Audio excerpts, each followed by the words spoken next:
हाँ मुनीब बेटा, जो आपको पीडीएफ है वो आज चैप्टर कंप्लीट हो जाएगा, फिर then I will provide you. देखो भाई, यहाँ पे मैंने जो है कल आपको थोड़ा बहुत डेरिवेटिव के हवाले से समझाया था कि डेरिवेटिव स्मॉल चेंज कैलकुलेट करता है। कोई मुश्किल बातें नहीं की थी। अगर आप आज भी कोई क्लास अटेंड करेगा तो उसे चीजें समझ आ जाएंगी। यानी कि वही बातें जो आपको मालूम थी, कुछ ट्रिक्स मैंने आपको बताई थी कि कैसे आप लोग कुछ सवालात कर सकते हैं। जैसे कि हमारे पास मैंने ट्रिग्नोमेट्रिक फंक्शंस के फॉर्मूलास आपसे डिस्कस किए थे, और मैंने आपको कुछ एक्सपोनेंशियल फंक्शन, लोगैरिथमिक फंक्शन के हवाले से बातें बताई थी। और मैंने कुछ लॉग की डिफ्रेंसिएशन सिखाई थी कि अगर आपके पास लॉग आ जाए जो कि नेचुरल लॉग के अलावा कॉमन लॉग, कोई भी लॉग आ जाए किसी भी बेस के रिस्पेक्ट से, तो आप उसको कैसे डिफ्रेंशिएट कर सकते हैं। साथ साथ मैंने एक शॉर्ट ट्रिक डिस्कस की थी, वो ये थी कि अगर आपके पास स्क्वायर रूट में फंक्शन जो है वो इनफिनाइट टाइम्स रिपीट हो रहा है, तो इसका आंसर होता है F dash x upon 2y-1। इसी तरीके से एक और शॉर्ट ट्रिक मैंने डिस्कस की थी कि भाई अगर आपके पास कोई फंक्शन जो है वो रिपीट कर रहा है अपनी वैल्यूज को पावर पे इनफिनाइट टाइम्स, तो उसके लिए एक सिंपल सी शॉर्ट ट्रिक है जो कि आप यूज कर सकते हैं, y square f dash x 1 - y ln f of x. ठीक है, तो ये आप यूज कर सकते हैं। अब इसी के आगे अगर मैं आपसे डिस्कस करूं, तो एक और शॉर्ट ट्रिक मैंने ये डिस्कस की थी कि अगर वेरिएबल की पावर वेरिएबल हो, तो भाई आप ये काम कर सकते हैं, एफ ऑफ एक्स की पावर जी ऑफ एक्स, फिर आप लिख सकते हैं f of x g of x, g of x f of x f dash x plus l n f of x और जी डैश एक्स। और इसके कुछ प्रॉब्लम्स मैंने डिस्कस किए थे।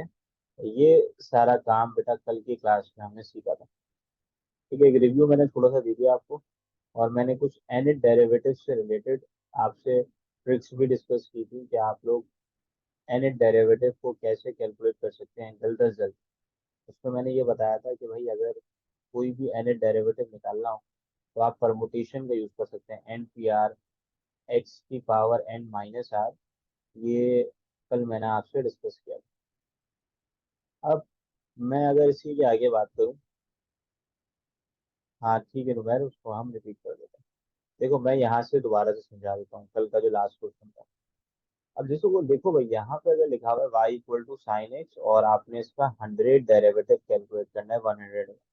नॉर्मली जो पीरियोडिक फंक्शंस होते हैं ना, वो किसी इंटरवल पे जाके अपने डेरिवेटिव को रिपीट कर रहे होते हैं। फॉर एग्जांपल, भाई यहाँ पे जो इनिशियल फंक्शन हमें गिवन है ना, that is sine x, okay. अगर मैं y1 की बात करूँ, यानी कि फर्स्ट डेरिवेटिव, तो साइन एक्स का डेरिवेटिव आप सब जानते हैं cos एक्स। अगर मैं सेकंड डेरिवेटिव की बात करूँ, तो cos एक्स का डेरिवेटिव भी आपको मालूम है, दैट इज माइनस का साइन एक्स। अगर मैं आपसे बात करूँ थर्ड डेरिवेटिव, तो again you will get what, you will get minus का cos एक्स। अब मैं देखो बेटा फोर्थ डेरिवेटिव की बात करूँ ना, तो fourth derivative will be equal to sine x. तो आपको देखें कि यहाँ पे हर दफा चार डेरिवेटिव के बाद चीजें क्या हो रही है, रिपीट हो रही है। जब रिपीट हो रही होती हैं तो इसको रिकरेंस रिलेशन भी बोलते हैं, कि हर चार डेरिवेटिव के बाद वही सेम आंसर्स आ रहे हैं। तो मैंने क्या बोला था कि भाई कोई भी डेरिवेटिव आ रहा है, जैसे कि मैं आपसे बोलूँ कि you have to calculate 101 derivative, क्योंकि चार पे रिपीट हो रही है ना कहानी, यानी कि 4 दफा पे रिपीट हो रही है। इसकी वजह से मैं क्या करूंगा, 101 को 4 से डिवाइड करूंगा। अब अगर आप 101 को 4 से डिवाइड करते हैं, तो आप ये बात सब जानते हैं, 425 से 100 होता है ना। क्योंकि 425 से 100 होता है, तो रिमाइंडर विल बी 1। हमारे पास जो रिमाइंडर बचेगा वो कितना होगा, 1 होगा। तो जो आंसर रिमाइंडर का आएगा, उतना ही डेरिवेटिव आपने कैलकुलेट करना है। यानी कि you have to calculate y1, and y1 is equal to what, cos x। ये क्लियर है सबको? ठीक है नुबैर, क्लियर हो गई बात?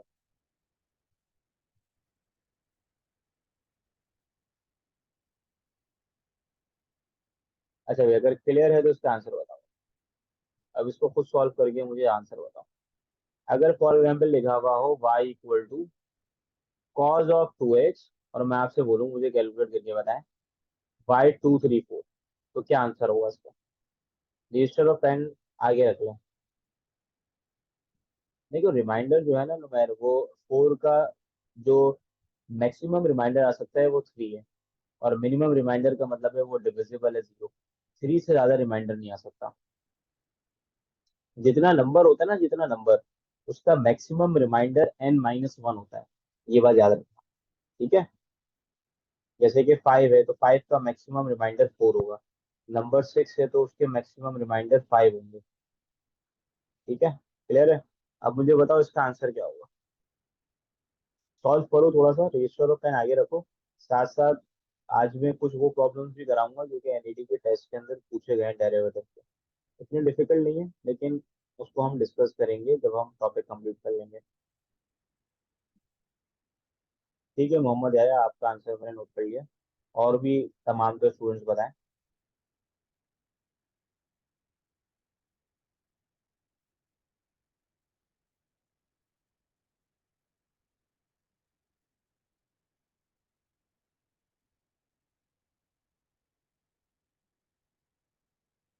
ठीक है अब्दुल्ला, आपका भी आंसर नोट हो चुका है। और ठीक है जो है, बस उसने 4 की पावर को बहुत ज़्यादा इंक्रीज नहीं किया, बाकी तो सही किया। देखो भाई, नॉर्मली क्या होता है कि अगर कोफिशिएंट आ जाए ना तो ज़रा तवज्जो से सुनना।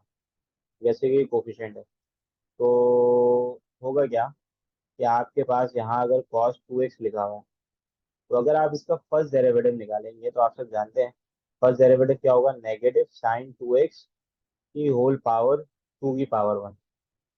अगर मैं इसका सेकंड डेरिवेटिव की बात करूं, तवज्जो से सुन लेना भाई। सेकंड डेरिवेटिव की बात करूं, दैट विल बी और व्हाट,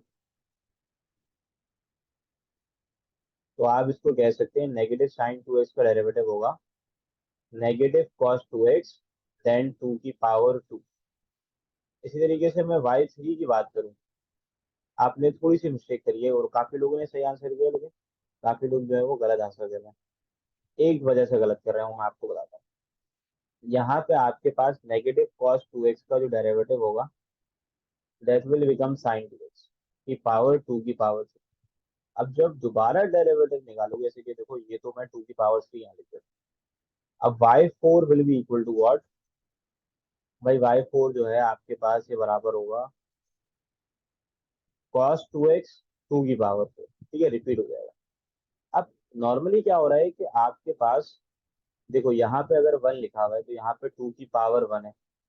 अब यहाँ पे अगर 2 लिखा हुआ है तो यहाँ पे 2 की पावर 2 लिखी हुई है। यहाँ पे 3 है तो 2 की पावर 4 है। तो ये बात तो पक्की है कि अगर यहाँ पे y2 34 लिखा हुआ है तो 2 की पावर 2 34। अब देखो 4 से डिविजिबिलिटी चेक करने की शॉर्ट ट्रिक क्या होती है कि आप सिर्फ और सिर्फ आखिरी के दो नंबर को पिक करें। आखिरी के दो नंबर है क्या, 34। और 34 को 4 से कर दें डिवाइड। जब आप 34 को 4 से करेंगे डिवाइड, तो you will get remainder equal to, क्योंकि 32 आता है ना, 32 जो लास्ट के दो नंबर पे रिमाइंडर आ रहा होगा वही ओवरऑल नंबर का रिमाइंडर आ रहा होगा। तो योर रिमाइंडर इज 2। तो रिमाइंडर इज 2 का मतलब डेरिवेटिव यहाँ से देख लो, तो derivative will B -cos 2x। ठीक है, तो यहाँ पे आप लोग गलती ये कर रहे थे कि आप 2 की पावर 2 लिख लेते। देखो कांस्टेंट पे तो 2 की पावर 34 आएगी, लेकिन जो डेरिवेटिव होगा वो आप सेकंड डेरिवेटिव से कॉपी करें। ये गलती मत कर देना कि भाई पावर भी 2 की पावर 2 लिख देना। ठीक है, तो योर जवाब विल बी -2 की पावर 234 कॉस ऑफ 2x। देखो मुनी करा ये कि आपके पास कांस्टेंट की पावर उम्र वो होगी जितना डेरिवेटिव है। मुझे बताओ, डेरिवेटिव 234 निकालना है ना, तो कांस्टेंट की पावर 234 आ गई। और आपने जो ट्रिग्नोमेट्रिक फंक्शन का आंसर देगा वो रिमाइंडर के जरिए देगा।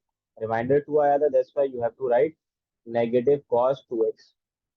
ठीक है, क्लियर है। हाँ भाई, जिनको क्लियर है वो यस लिख दें, ताकि फिर मैं आगे बात करूँगा।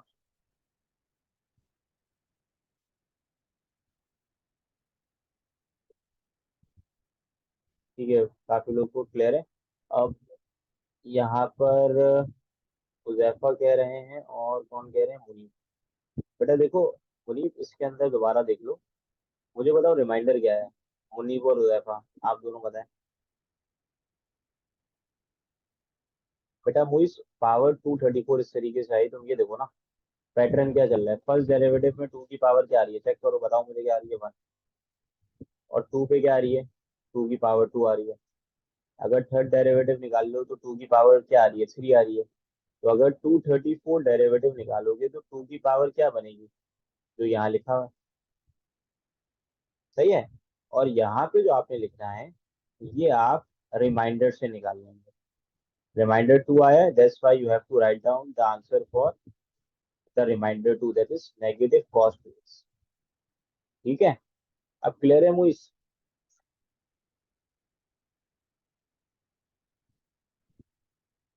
अब आगे सुनो भाई। अब इसी तरीके से मैं आपसे बात करता हूँ, एक और शॉर्ट ट्रिक मैं आपसे डिस्कस करता हूँ। एनी डेरिवेटिव की, दैट इज अगर लिखा हुआ हो बेटा y इक्वल टू e की पावर ए एक्स। नॉर्मली क्या है कि अगर आप इसके अंदर आर एट डेरिवेटिव निकालेंगे ना, तो your r eight derivative will be e की पावर एक्स डॉट ए की पावर आर। फॉर एग्जाम्पल मैं आपसे बात करूं, भाई आपने कैलकुलेट करना है, जैसे कि आज के बाद बेटा पूरा लेक्चर का पीडीएफ में देखो, ग्रुप में सेंड करो। भाई देखो, जैसे कि आपके पास y की पावर वाई आर निकालना है, फॉर एग्जाम्पल क्वेश्चन आपके पास लिखा हुआ है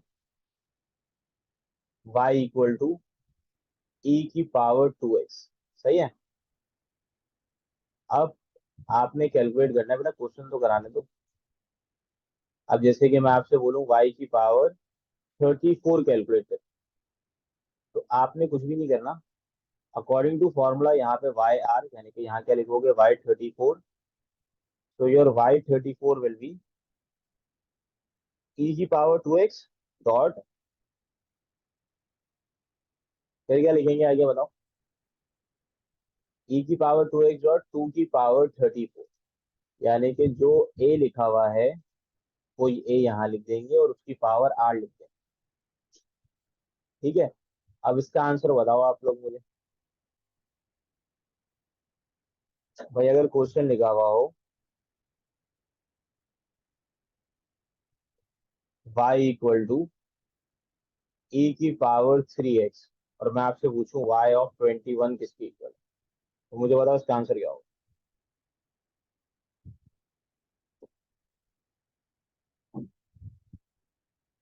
सही है उमर, वेरी गुड। तो यहाँ पे ये है कि आपके पास जो इसका आंसर आ रहा होगा, that is very simple.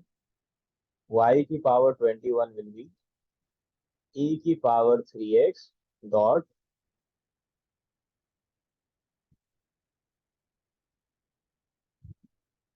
Dot three की पावर, यानी कि कांस्टेंट की power the r eight derivative.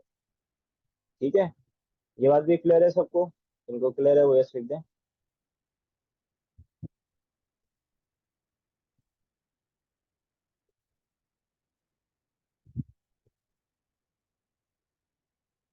Okay बच्चों, अब आगे सुनो भाई।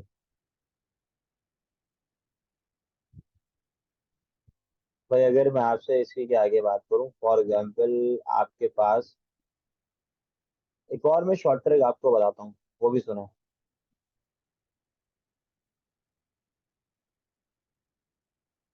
शहीर थ्री की ऊपर वाली पावर नहीं, इसको ओपन नहीं करना, बस देखो जो भी पावर जैसे कि लिखा हुआ है ना थ्री, तो बस थ्री को नीचे उतारोगे और यहाँ पे जो डेरिवेटिव है उसको लिख दोगे। एक भी एक और कमाल की ट्रिक है, वो मैं आपको बताता हूँ, मुझे अच्छी लगती है।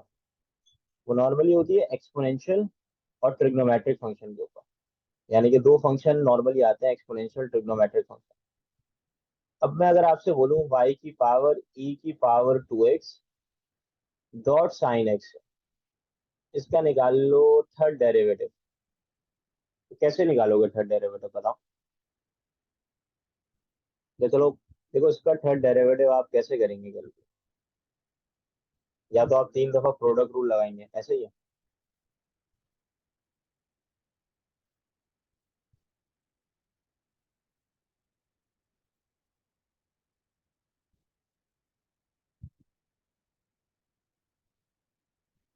देखो इसका आसान तरीके का ये है कि आप एक सिंपल सा काम ये करें, यहाँ लिखे e की पावर टू एक्स, फिर लिख दें इसका फर्स्ट डेरिवेटिव। अब ट्रिक देख लेना, फिर लिख दो, जहाँ तक मुझे याद आ रहा है ये इसका सेकंड डेरिवेटिव आएगा, फिर लिख दोगे थर्ड डेरिवेटिव। ये सबको क्लियर है ना कैसे लिखा है मैंने। भाई फर्स्ट डेरिवेटिव का मतलब है 2 की पावर 1, सेकेंड डेरिवेटिव का मतलब है 2 की पावर 2, थर्ड डेरिवेटिव का मतलब है 2 की पावर 3। ये क्लियर है सबको?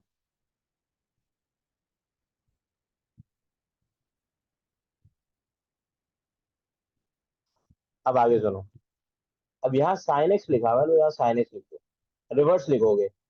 यहाँ पे क्या था, आपने इसको कंसीडर किया था। अब यहाँ पे उसके लिए बेटा कोई नई कहानी मैं नहीं बता रहा, अभी ग्रैब करने की कोशिश करो, तुम्हें रिकॉर्डिंग मिल जाएगी। साइन एक्स है। अब साइन एक्स का फर्स्ट डेरिवेटिव क्या होता है बताओ? कॉस एक्स माइनस का sine x, and then we have minus sine x का डेरिवेटिव क्या होता है बताओ? माइनस साइन एक्स का डेरिवेटिव होता है माइनस का कॉस एक्स। अब क्या करो, तुम्हें ना बाइनोमियल कोफिशिएंट कुछ याद होंगे। वो क्या होते हैं? 1, 3, 3, 1। बस इन तीनों को मल्टीप्लाई करके लिखो। ये आपका थर्ड डेरिवेटिव होगा, यानी कि इन सब में e की पावर 2x तो कॉमन आ रहा है। तो e की पावर 2x को निकाल लो कॉमन। यहाँ आ गया नेगेटिव कॉस एक्स, यहाँ आ गया नेगेटिव, मतलब तीनों को मल्टीप्लाई कर दो। -6 sin x, और यहाँ पे ये कहलाएगा, अब देख लेना मैं गलती ना करूँ, गलती करूँ तो बता देना। 12 cos x, और यहाँ पे आ जाएगा 8 sin x। तो ये आपने एक ही लाइन पे थर्ड डेरिवेटिव निकाल लिया। या तो आप इसको 3 दफा आपको लगाना पड़ेगा प्रोडक्ट रूल, तो इससे बेहतर ये है कि आप इस तरीके से कर लें। 12 में से आप अगर माइनस करते हैं 1 तो ये बन जाएगा 11 cos x। 8 में से 2 को माइनस कर दो, क्या बचेगा? 2 sin x। सवाल सॉल्व। फॉर एग्जाम्पल यही काम आपने नॉर्मली, बेटा ये असल में फातवा बायनोमियल कोफिशिएंट्स है, मुझे बताओ बायनोमियल कोफिशिएंट्स क्या होते हैं? ए प्लस बी की पावर, आपको याद होंगे ना, ए प्लस बी की पैस्कल ट्रायंगल। ए प्लस बी की पावर 1 के क्या होते हैं? 1 और 1। ए प्लस बी का स्क्वायर क्या होता है? 1 to 1। ये होता है 1, 3, 3, 1। फिर याद है क्या होता है? बायनोमियल तो सबने पढ़ा हुआ है ना भाई, यस या नो?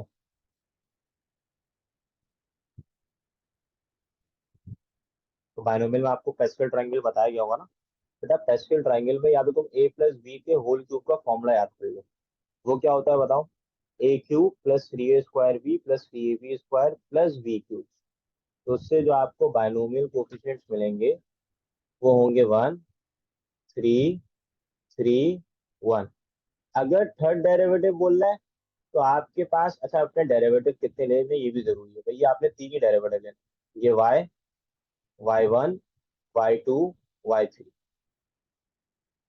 ठीक है, तो ये सिंपल सी ट्रिक है, एक मैं आपको करने के लिए देता हूँ, जरा खुद करो इसको सॉल्व। ये नॉर्मली नस वगैरह के अंदर पूछे जाते हैं, एनईडी के अंदर तो बहरहाल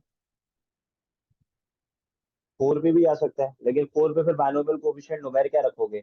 1, 4, 6, 4, 1। करने के लिए देता हूँ मैं, अटेम्प्ट करो जरा।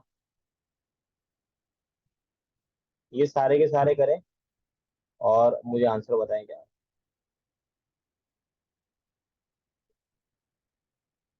इसका आप लोग करें, आसान काम करें, आप मुझे सिर्फ सेकंड डेरिवेटिव बता।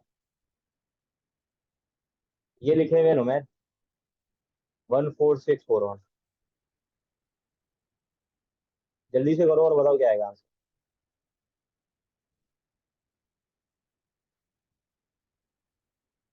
सब पे अप्लाई हो जाएगा ये।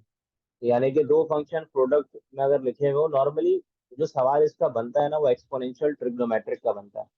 यानी कि अगर आप नस वगैरह के पास पेपर्स देखेंगे ना, तो या आप नॉर्मली फास्ट के पास पेपर्स देखेंगे, तो ये जो क्वेश्चन है ये, अब ये पूछे हैं कि फास्ट और नस के लेवल पे। एनईडी में तो इतने नहीं पूछे गए इस तरीके के सवाल, लेकिन ये जो मैं आपको ट्रिक बता रहा हूँ ये आपके काम आएगी जब आप फास्ट का टेस्ट देंगे या नस का टेस्ट।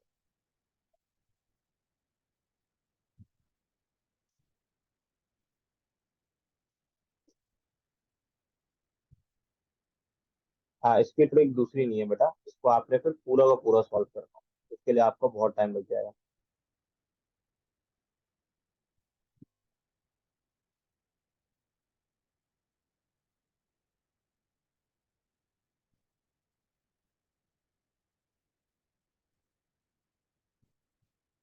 हो गया सॉल्व? वो कर दो, मुझे व्हाट्सएप कर दें आप लोग जिनके सॉल्व हो गए, मैं देख लेता हूँ सॉल्यूशन।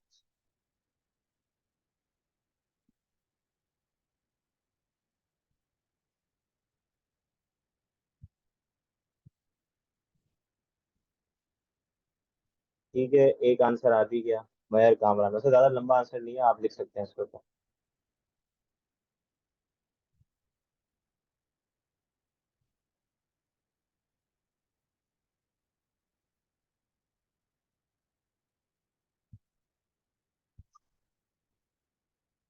लेकिन मयर तुम्हारा आंसर बेटा थोड़ा सा सही मुझे लग नहीं रहा है।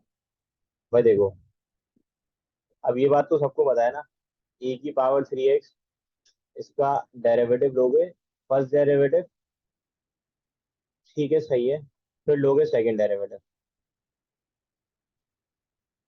अब क्या करना है, इसको एक दो दफा अप्लाई करोगे ना तो खुद मजा आएगा अप्लाई करने में, और बहुत जल्दी हो जाएगा सॉल्व। ये देखो, यहाँ पे आ जाएगा 2 cos 2x, और ये क्या होगा, -2 का स्क्वायर क्या होता है, 4। यहाँ लिख दोगे 4 sin 2x। ठीक है, अब क्या करोगे, अब क्योंकि y2 बोला गया है तभी you have to write 1 2 and 1। Okay, तो what is your y2? Your y2 will become, e की पावर 3x को बेटा निकाल लो कॉमन, तो you will get -4 of sin 2x। इनको मल्टीप्लाई करना मत भूलना, 3 2 6, 6 2 12। तो यहाँ लिख दोगे 12 cos 2x। At last you will right, ये आंसर मैंने देखा था किसी का ऊपर, ये आंसर आया था, तो ये आया था बेटा 9 sin 2x। तो गुड हो गया, आप लोग की ये बात समझ आ गई। तो देखा आप लोग ने कितना लेस, अब ये प्रोडक्ट रूल लगा के देख लो। तो प्रोडक्ट रूल लगाओगे तो अच्छा खासा टाइम लग जाएगा। हाँ मयर, आपका बिल्कुल सही था।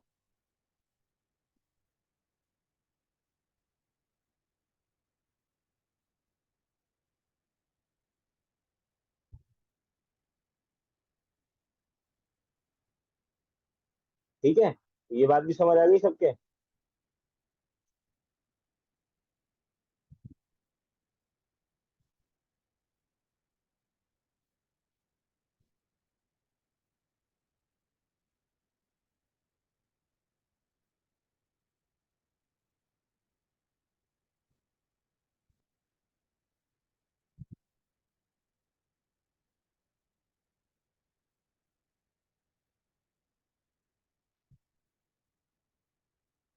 ठीक है, तो देखो ये आप काम कर सकते हैं। जी जी, 1 a + b के होल स्क्वायर के कोफिशिएंट्स लिखे हैं निदा, दैट इज 1 2 and 1। तो इसको आप लोग अप्लाई कर सकते हैं। अब इसके आगे सुनो, वैसे सीरीज को पता है बोलते क्या है, इस फॉर्मूला को आप कहते हैं लेबनिट्स फॉर्मूला। ये मैंने आपको आसान करके बताया, वरना ये आगे जाके पढ़ोगे तो ये लेबनिट्स फॉर्मूला कहलाता है।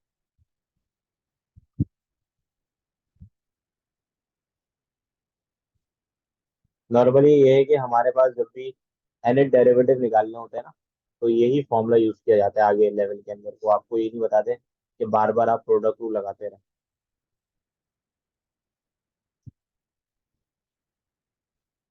अब भाई आपके पास अगर मैं बात करूं, आसान है, नहीं था देखो यहाँ पे जो डेरिवेटिव मेंशन है वही लोगे ना, जैसे कि y3 है तो you have to apply cube. ठीक है, और अगर y2 है तो आपने स्क्वायर का लगाना है।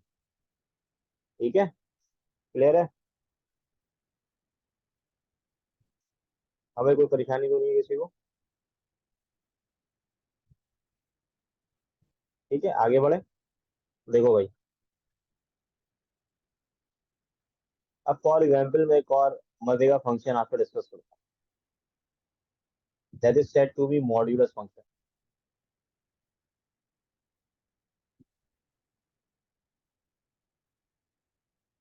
मैं अगर आपसे बोलूं कि what is the derivative of the modulus function, किसी को पता है मॉड्यूलस फंक्शन का डेरिवेटिव क्या होता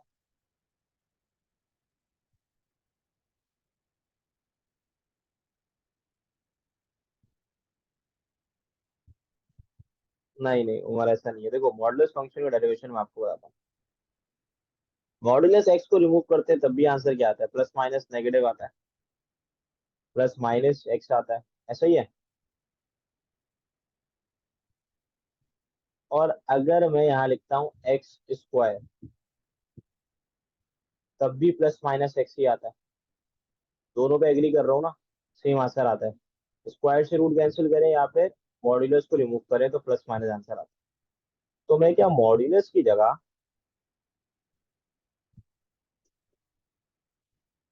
तो क्या मैं मॉड्यूलस की जगह ये लिख सकता हूँ? दोनों बराबर है क्योंकि दोनों बराबर है ना, एग्री करते हो ना इस बात पे।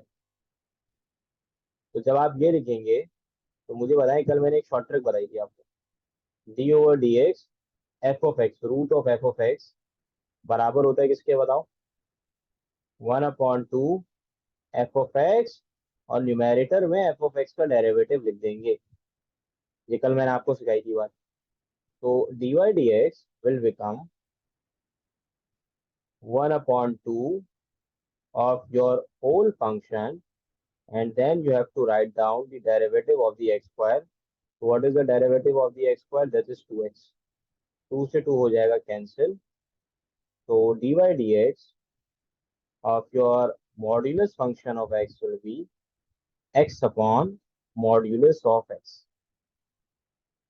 क्योंकि again you have to substitute the value कि ये जो मॉड्यूलस ऑफ x है, ये है किसके बराबर? ये इसके बराबर। ये क्लियर है सबको?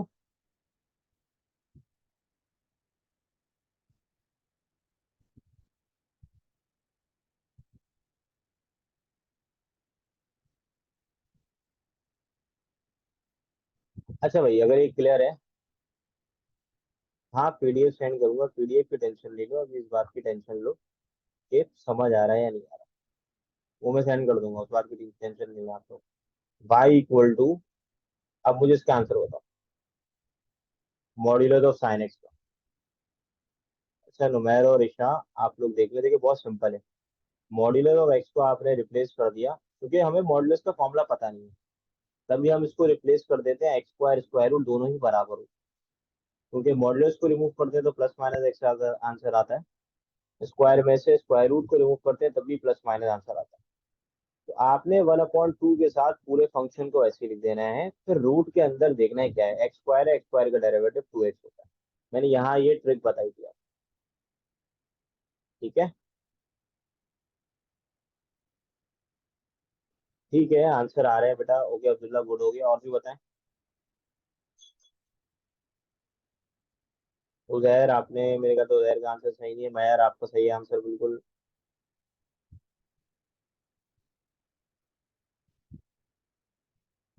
गुड हो गया। तकरीबन सबके आंसर सेम आ रहे हैं, यानी कि आप लोग को बात समझ आ रही है। देखिए भाई, इसका भी सेम है। आप क्या करेंगे, यहाँ पे आप लिखेंगे साइन एक्स की पावर 2। ठीक है। देन आपने क्या करना है, सेम कहानी, 1/2 के साथ पूरा फंक्शन लिख दोगे वैसे ही। बस थोड़ी सी गलती करिए, उसको देख लेना। फिर साइन एक्स स्क्वायर का डेरिवेटिव है, तो ये होता है 2 sin x cos x। सही है। 2 से 2 हो जाएगा cancel. Then it will become sin x cos x और मॉड्यूलस ऑफ साइन। तो ये एडवांस लेवल क्वेश्चन है, अगर आ भी गया तो खैर मैंने आपको करवा दिया है। ठीक है।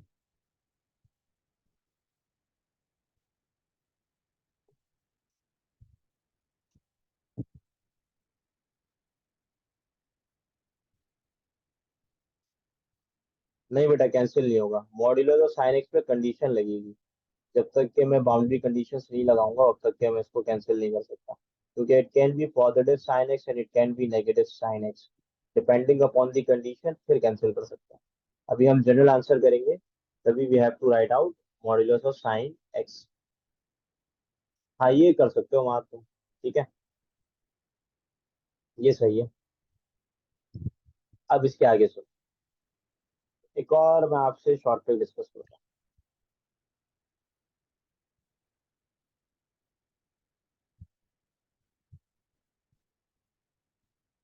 ये शॉर्ट ट्रिक है आपके पास। बेटा पावर रूल लगेगा ना। जैसे कि तुम अगर डेरिवेटिव निकालोगे साइन एक्स स्क्वायर का, तो इधर क्या आएगा, पावर नीचे, पावर में से एक माइनस, देन बेस का डेरिवेटिव।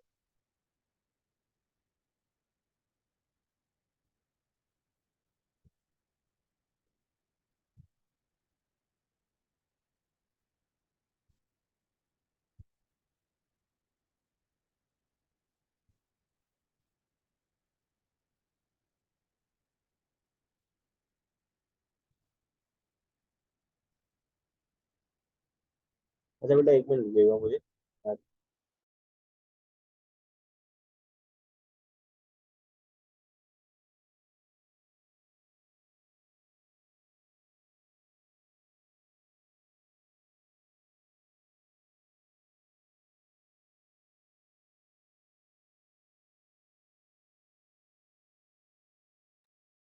अब देखें, यहाँ पे एक शॉर्ट ट्रिक है जो कि इम्प्लिसिट फंक्शन के दरमियान होती है। अगर मैं आपसे पूछूं इम्प्लिसिट फंक्शन क्या है, इम्प्लिसिट और एक्सप्लिसिट फंक्शन में क्या फर्क होता है?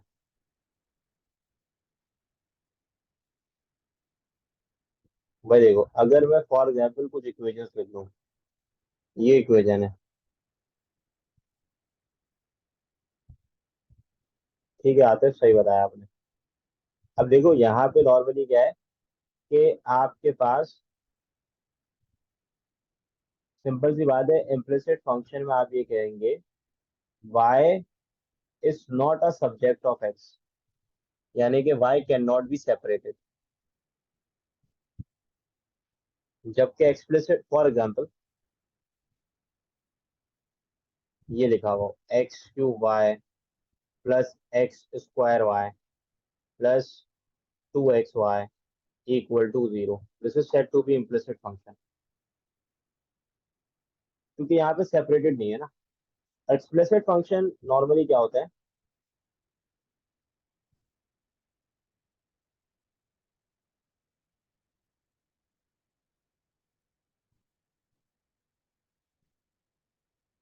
भाई एक्सप्लिसिट फंक्शन के अंदर आप ये कह सकते हैं y जो है, y is the subject of x, y जो है वो x का सब्जेक्ट होता है। फॉर एग्जांपल आप इसको ऐसे लिखते हैं y equal to F of X. जैसे कि मैं यहाँ लिख दूं भाई y इक्वल टू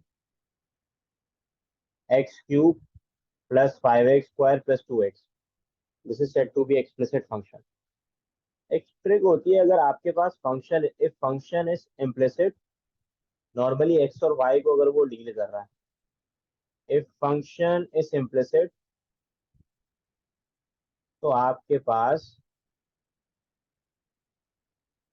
जो डेरिवेटिव निकालने का फॉर्मूला होता है ना, डी वाई डी एक्स, वो बराबर होता है negative f of x upon f of Y.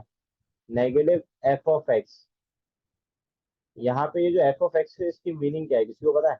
अगर मैं ऐसे लिख रहा हूँ एफ ऑफ एक्स, तो this f of x is equal to डावा ओवर डावा एक्स। तो डावा ओवर डावा एक्स मीन्स पार्शियल डेरिवेटिव,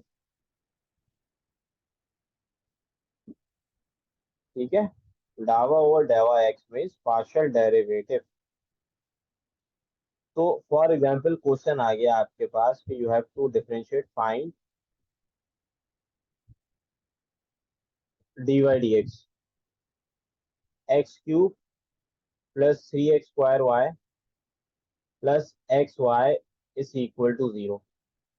ये गिवन है फंक्शन आपको। तो आपने क्या करना है, देखें, आपने सबसे पहले, अगर ये आपको एक फंक्शन गिवन है f of x comma y, ये फंक्शन गिवन है, सही है। आप क्या करेंगे, एक्स और वाई पे डील कर रहा है, ये दो वेरिएबल है इसके अंदर। तो फर्स्ट यू विल कैलकुलेट डावा ओवर डावा एक्स। डावा ओवर डावा एक्स क्या होगा आपका, इसका बताएं। 3x² और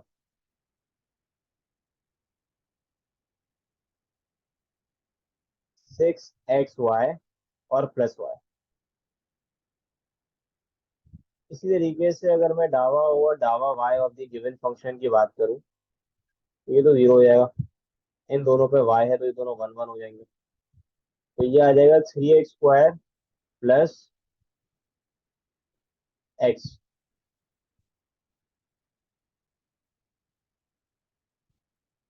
बिल्कुल मोहम्मद, ऐसा ही कह रहा हो, बिल्कुल ऐसा ही है। 3x², और यहाँ पे क्या आ जाएगा बताओ? यहाँ पे एक्स आ जाएगा। तो देखो अब जो dy dx के इक्वल होगा, यहाँ पे अगर मैं dy dx की बात करता हूँ, तो ये बराबर होगा नेगेटिव एफ ऑफ एक्स, यानी कि नेगेटिव, फिर लिखोगे 3x² plus 6xy plus y, और डिनोमिनेटर में लिख दोगे 3x² प्लस एक्स। ये होगा आंसर।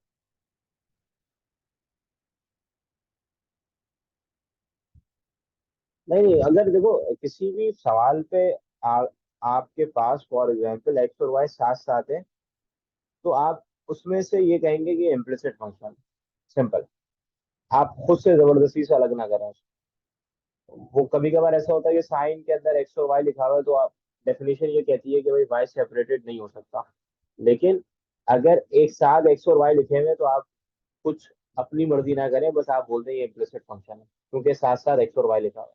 तभी मैंने क्या डेफिनेशन लिखवाई है? Y is not a subject of x, and y is a subject of x.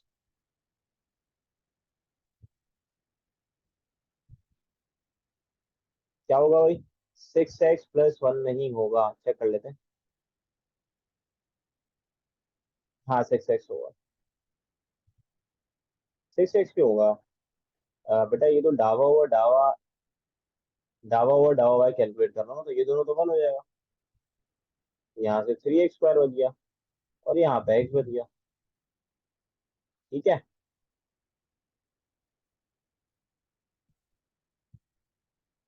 अब बेटा इसके बाद आगे सुनो। अब एक सवाल आया था एनईडी के टेस्ट में, मुझे याद है, मैं आपको बताता हूँ।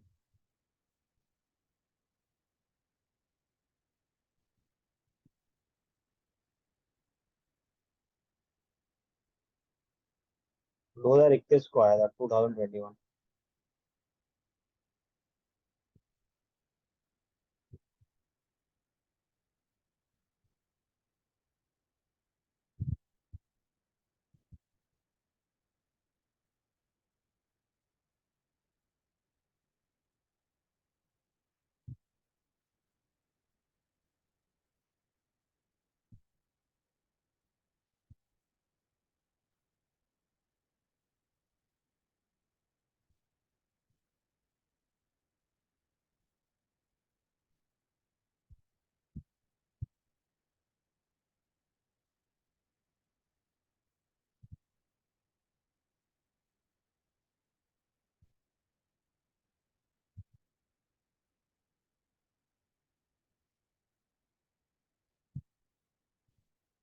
ये सवाल था, मैं आपको बता दूं, ये आया था एनईडी 2020 पे।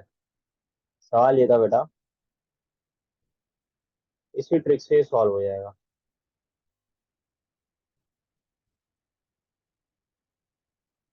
हाँ बेटा, मैंने वो पॉज की देता हूँ। अब आगे सुनो। यहाँ पे अगर मैं आपसे बोलूँ कि सवाल ये था, the gradient of the curve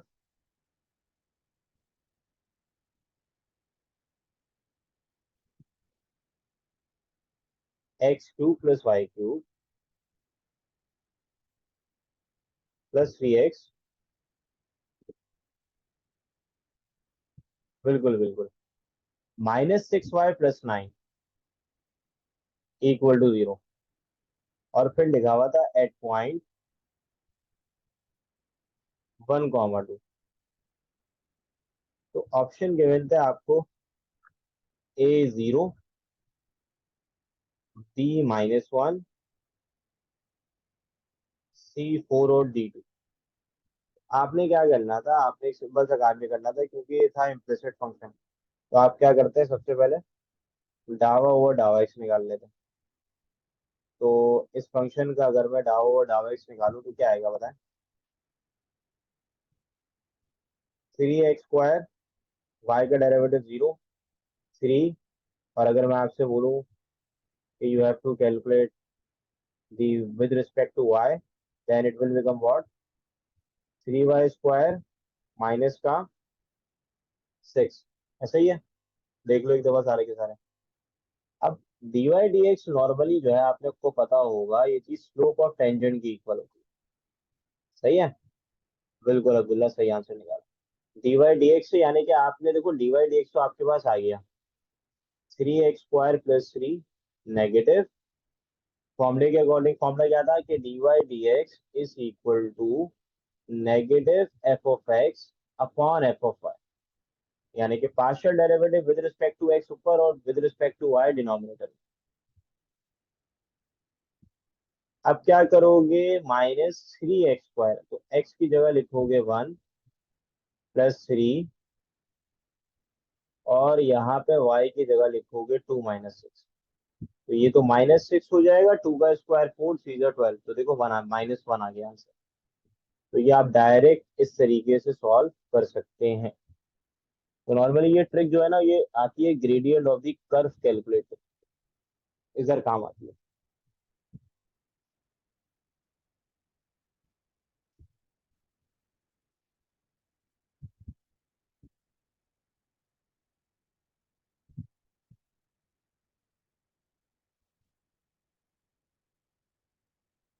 सबको क्लियर है ना, कोई मसला तो नहीं है।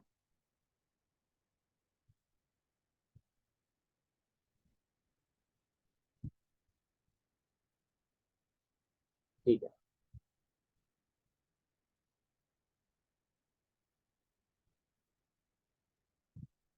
अब बेटा आगे सुनो। अब देखो ये तो बात हो गई इम्प्लिसिट फंक्शन की। इम्प्लिसिट फंक्शन के बाद ना आपने एक और फंक्शन पढ़ा, that is said to be parametric function.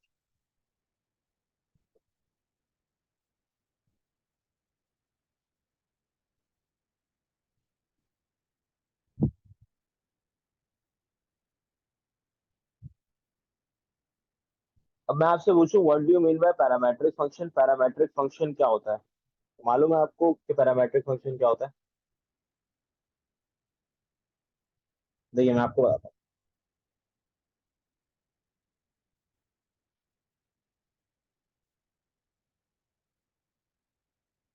एक मिनट देगा बेटा।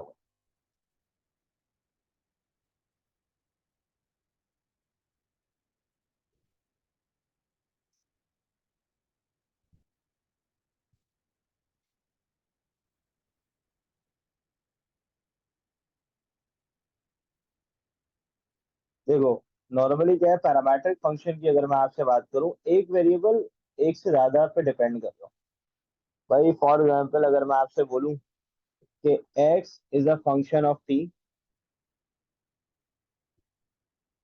सॉरी, अगर मैं आपसे बोलूं कि हमारे पास दो वेरिएबल्स हैं, that is x and y, अगर ये x और y डिपेंड करते हैं किसी तीसरे वेरिएबल, जैसे कि आप लिखें x is a function of t and y is a function of t, तो ये दोनों के दोनों x और y किसी तीसरे वेरिएबल पर डिपेंड करते हैं, that is said to be t। तो अगर कोई भी आपके पास दो वेरिएबल किसी तीसरे वेरिएबल पर डिपेंड करता है तो ऐसे फंक्शन को हम कहते हैं पैरामेट्रिक फंक्शन। पैरामेट्रिक फंक्शन पे नॉर्मली क्या होता है कि x और y ये दोनों को दोनों किसी तीसरे वेरिएबल t पे डिपेंड कर रहे होते हैं। अगर ये किसी तीसरे वेरिएबल t पे डिपेंड करते हैं तो फिर क्या होता है कि यहाँ पे dy dx निकालने का फॉर्मूला क्या होता है। तो इसकी आसान सी एग्जांपल देखिए, मैं बहुत घर की एग्जांपल देता हूँ कि भाई आपको पैसे चाहिए या फिर आपको कोई अम्मी को पैसे चाहिए, दोनों पैसे मांग किससे मांगेंगी या दोनों चीजें किस पे डिपेंड करेंगी पैसों के लिए? फादर पे। आप हो गए आपकी अम्मी हो गए, दोनों के दोनों किसी तीसरे वेरिएबल पे डिपेंड कर रहे हैं, दैट इज योर फादर। तो this is an easy example of parametric function. कि आप हो गए आपकी अम्मी, दोनों के दोनों किस पे डिपेंडेंट है, for the sake of money, father पे। ठीक है। तो इधर भी सेम कहानी, ये वेरिएबल है एक्स और वाई, दो वेरिएबल, ये दोनों के दोनों किसी तीसरे वेरिएबल टी पर डिपेंड कर रहे हैं। और ये आपका ही एग्जाम्पल है पैरामेट्रिक फंक्शन। अब पैरामेट्रिक फंक्शन में डी वाई डी एक्स निकालने का जो फॉर्मूला होता है वो आप ऐसे निकाल सकते हैं। आप लिखेंगे पहले D Y over D T, upon पे you will write D X upon D. तो ये फॉर्मूला होता है डी वाई डी एक्स। अब जैसे कि फॉर एग्जाम्पल मैं आपसे बोलूं find dy dx of the given function, that is x is equal to a cos theta और y equal to b sin theta। मैं आपसे बोल रहा हूँ मुझे dy dx पता है, और इसको ना ऐसे भी लिखते हैं बहुत सारे, dy dx जो है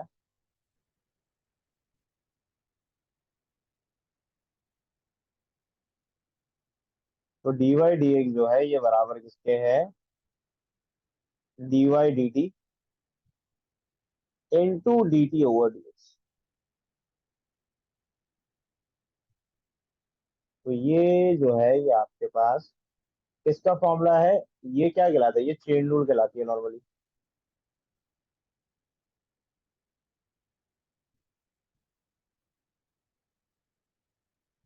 ये आपका क्या कहलाता है, ये आपका चेन रूल कहलाता है। अब मैं अगर आपसे बोलूं कि भाई आप मुझे बताएं इसका डेरिवेटिव क्या होगा, तो आप सब बड़ी आसानी से बता देंगे D x over d theta. तो भाई ये किसके इक्वल होगा, नेगेटिव ए साइन थीटा के। और मुझे बताओ अगर d Y over d theta की बात करूं तो ये किसके इक्वल होगा बताओ, बी कॉस थीटा के। तो अगर मैं आपसे बात करूं डी वाई डी एक्स की तो ये बराबर हो जाएगा, पहले लिखोगे d Y over d theta, then formula लिखने की जरूरत नहीं है, डायरेक्ट आंसर लिखो। तो negative b over a cot theta. इस तरीके से देखो, अगर पैरामेट्रिक फंक्शन आता है तो आप इसको इस तरीके से डिफरेंशिएट करते हैं। आप दोनों को विद रिस्पेक्ट टू दी तीसरे वेरिएबल डिफरेंशिएट करने के बाद डिवाइड कर देते हैं, तो आपको डी वाई डी एक्स मिल जाता है। ठीक है।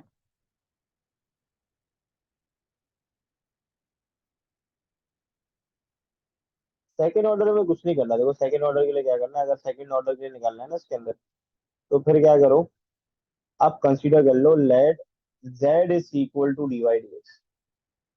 सही है। तो अगर आप फॉर एग्जाम्पल इसका सेकंड डेरिवेटिव निकालना चाह रहे हैं तो सेकंड डेरिवेटिव के लिए क्या करोगे, यहाँ पे मैं ऐसे लिख देता हूँ D over d x of your Z. तो ये बेटा बराबर हो जाएगा आपके, इसमें भी चेन रूल अप्लाई कर लो। तो चेन रूल जब अप्लाई करोगे तो ये जेड डिपेंड किस पे करता है, फॉर एग्जाम्पल टी पे डिपेंड कर रहा है। ठीक है। तो यहाँ क्या लिखोगे, डी जेड, और यहाँ क्या लिखोगे, D X upon D T. यानी कि यही चीज अगर इसको मैं फर्दर आगे समझाऊं, जेड को मैंने किसके बराबर लिया था, डी वाई डी एक्स। तो मैं जेड की जगह लिख देता हूँ डी वाई डी एक्स। तो जब मैं जेड की जगह डी वाई डी एक्स लिखूंगा तो ये बन जाएगा d square y upon d x square. और ये बराबर हो जाएगा d over D t of your z, z किसके इक्वल है, d Y over d x के। और साथ साथ इसी के आगे आप लिख देंगे डी एक्स अपॉन डी। ये सेकंड डेरिवेटिव निकालने का सिंपल सा फॉर्मूला होता है। इसी में मैं बता देता हूँ कि सेकंड डेरिवेटिव कैसे निकालोगे। भाई अगर आपसे सेकंड डेरिवेटिव बोल रहा है ना कैलकुलेट करने के लिए, तो आप कोई मुश्किल काम ना करें। आपने फर्स्ट डेरिवेटिव निकाला हुआ है, फर्स्ट डेरिवेटिव क्या है बताएं। फर्स्ट डेरिवेटिव आया है negative b over a cot theta. हाँ शहीर बोलो, negative b over a cot theta लिख दिया। अच्छा एक मिनट रुको, मैं बताता हूँ। देखो डी वाई डी एक्स आपने लिखा, अब ये काम कर लो जो यहाँ लिखा हुआ है। सेकंड डेरिवेटिव के लिए क्या करोगे, d square y upon d x square direct लिख दो। यहाँ लिखा था डी अपॉन डी टी, तुम तीन ही लिखोगे, तुम थीटा लिखोगे। ठीक है। देन यहाँ लिख देना इसका फॉर्मूला, नेगेटिव मतलब जो भी आपका रिजल्ट आया फर्स्ट डेरिवेटिव का। तो फर्स्ट डेरिवेटिव का रिजल्ट क्या आया है, ये आया है बेटा कॉट थीटा। इसी तरीके से D X upon D T किसके इक्वल आया, D X upon D T जो है वो हमारे पास, इधर D X upon D T नहीं होगा, इधर होगा D X upon D theta. यानी कि यहाँ पे अगर मैं लिखूंगा तो ये लिखूंगा D X upon D theta. तो अब क्या करो, नेगेटिव बी अपॉन एक कांस्टेंट, इसको कांस्टेंट बाहर निकाल लो। कॉट थीटा का जो डेरिवेटिव होता है वो होता है माइनस कोसेक स्क्वायर थीटा। ठीक है। और D X upon D theta किसके इक्वल होता है, ये बराबर है नेगेटिव ए साइन थीटा के। यहाँ लिखा हुआ है, इधर देखो। तो इसका आंसर आपके पास सिंपली क्या आ जाएगा, नेगेटिव से नेगेटिव कैंसिल हो जाएगा, ये बन जाएगा बेटा बी अपॉन ए स्क्वायर, ये वाला नेगेटिव, लेकिन ये वाला नेगेटिव बचा हुआ है। तो इसको अगर मैं फर्दर सिंप्लीफाई करूंगा, कोसाइक स्क्वायर थीटा की जगह लिख सकते हैं वन अपॉन साइन थीटा। तो ये बी अपॉन ए स्क्वायर साइन क्यूब थीटा हो जाएगा। यानी कि सेकंड डेरिवेटिव के लिए क्या काम करना होगा, कि आपका जो फर्स्ट डेरिवेटिव आया है उसको आप दोबारा एक और दफा डिफरेंशिएट कर दें, और उसको डिवाइड कर दें D X upon D theta से या D X upon D T से, अगर वेरिएबल टी मौजूद है।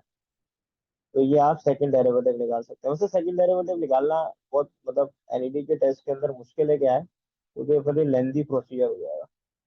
लेकिन अगर आता फॉर्मूला पूछा जा सकता है कि हाँ भाई ये बता दो कि ये किसके इक्वल है, तो फॉर्मूला मैंने लिखवा दिया है, ये रहा यहाँ पर।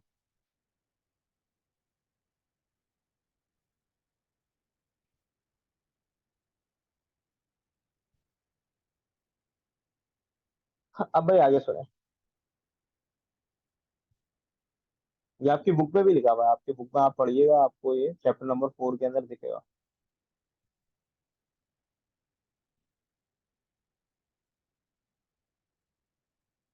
अब मैं बेटा इसके आगे बात करूं, यहाँ पे ना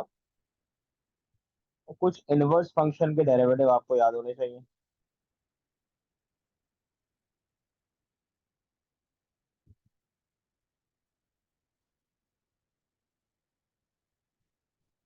भाई इनवर्स फंक्शन के लिए क्या करोगे, derivative of the sign inverse x आप सब जानते हैं जो बराबर है, किसके बराबर है बताओ।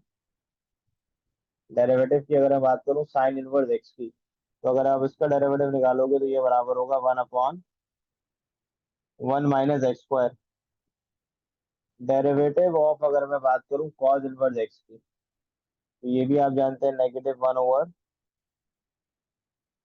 One minus x square. अगर मैं आपसे derivative of tan inverse X की बात करूं, तो बेटा ये बराबर होता है one upon one plus x square. Derivative of cot inverse X बराबर है minus one over one plus x square.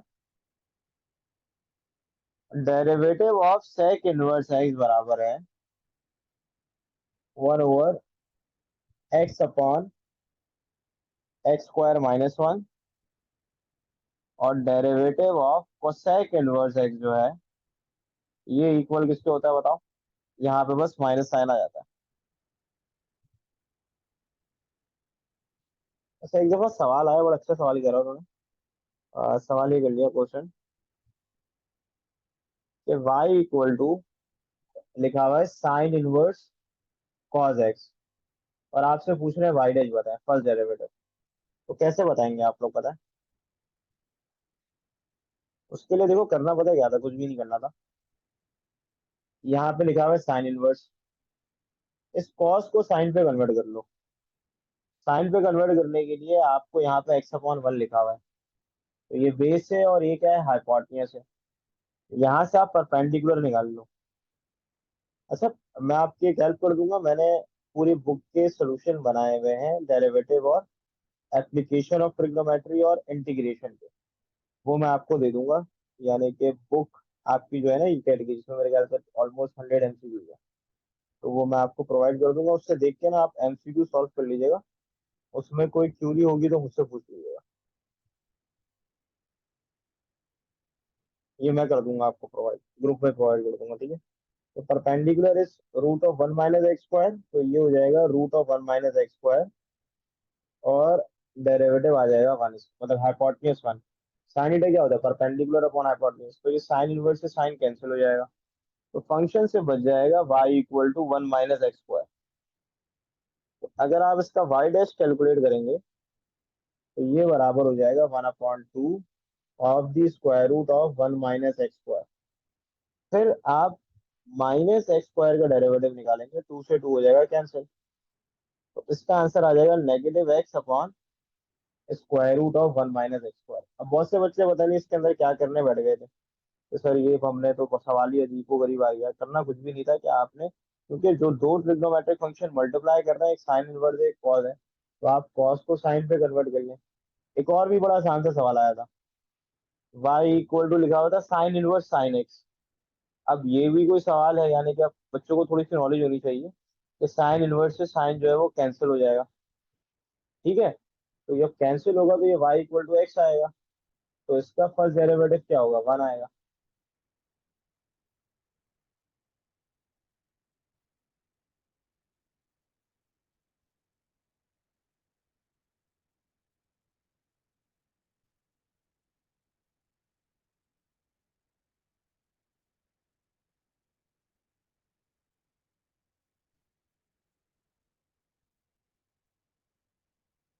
अब मुझे बताएं, अगर मैं आपको दूं ये सवाल, पे ये सवाल भी पास पेपर में आया है, y equal to 1/a sine inverse x upon है, इसका डेरिवेटिव निकालना है।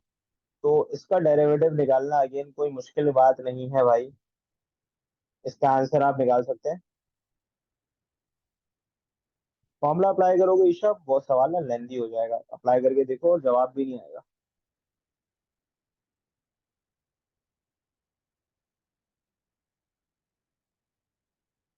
ठीक है बेटा, तो यहाँ पे क्या लिखोगे, 1/a, then you will right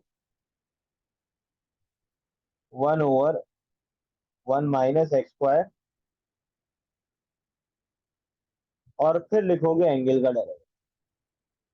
तो बेटा इसका आंसर क्या बनेगा, 1/a, जब यहाँ लिखोगे तो ये बन जाएगा 1/a² - x² अपॉन ए से a हो जाएगा कैंसिल, ये वाला 1/a को लिख दो ऐसे।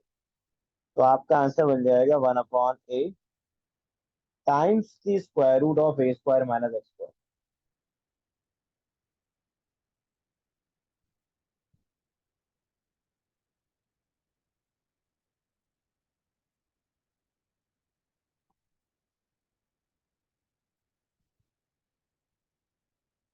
अब आगे सुनो भाई, ये बातें मैंने आपसे डिस्कस करी। अब यहाँ पे ना एक और चीज है जो कि एनईटी की टेस्ट में बहुत दफा पूछी गई है भाई, आपको पता होगी ये बात कि अगर मैं चैप्टर नंबर 4 की थोड़ी सी आपसे बात करूँ।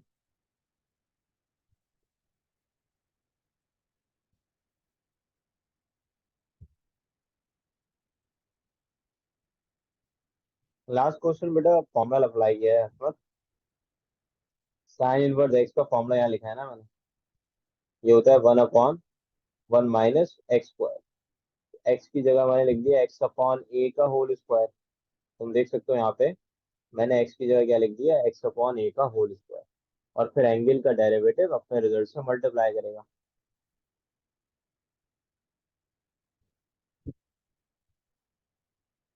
भाई अगर नॉर्मली यहाँ पे कोई भी कर्व को मैं डिफाइन करता हूँ,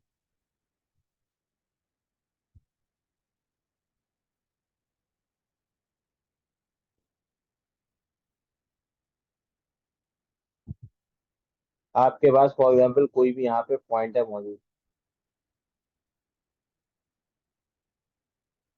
अब यहाँ पे आप क्या करेंगे, पॉइंट पे टेंजेंट ड्रॉ कर लें। अगर इस टेंजेंट का स्लोप निकालना है, देखो कर्व की एक खास बात ये है कि कर्व भाई जो है हमारे हर पॉइंट पे अपने स्लोप को चेंज करते हैं, तो तभी इसके अंदर हमें स्लोप ऑफ टेंजेंट हर पॉइंट पे निकालना पड़ता है। तो slope of tangent can be equal to dy/dx at point जो भी गिवन है x, तो this will be your slope of the tangent. Slope of the tangent आप ऐसे निकाल सकते हो, जबकि slope of the normal will be equal to the negative reciprocal of your tangent, यानी कि आप इसको ऐसे लिख सकते हैं, नेगेटिव dx/dy। ठीक है, अब जैसे कि मैं अगर आपको एक कर्व की इक्वेशन गिवन कर दूं,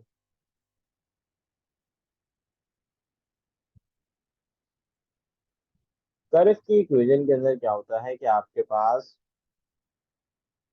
अगर लिखा हुआ हो y equal to, for example मैं आपको गिवन कर दूं,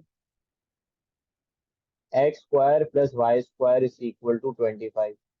मैं बोलूँ मुझे मालूम करके बताएं, find slope of tangent at point 3,4। इसके अंदर क्या करना होता है, इसके अंदर आपने डेरिवेटिव लेना होता है।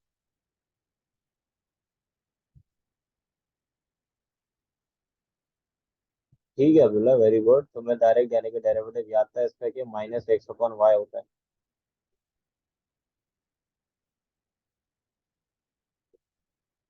ऐसे ही है।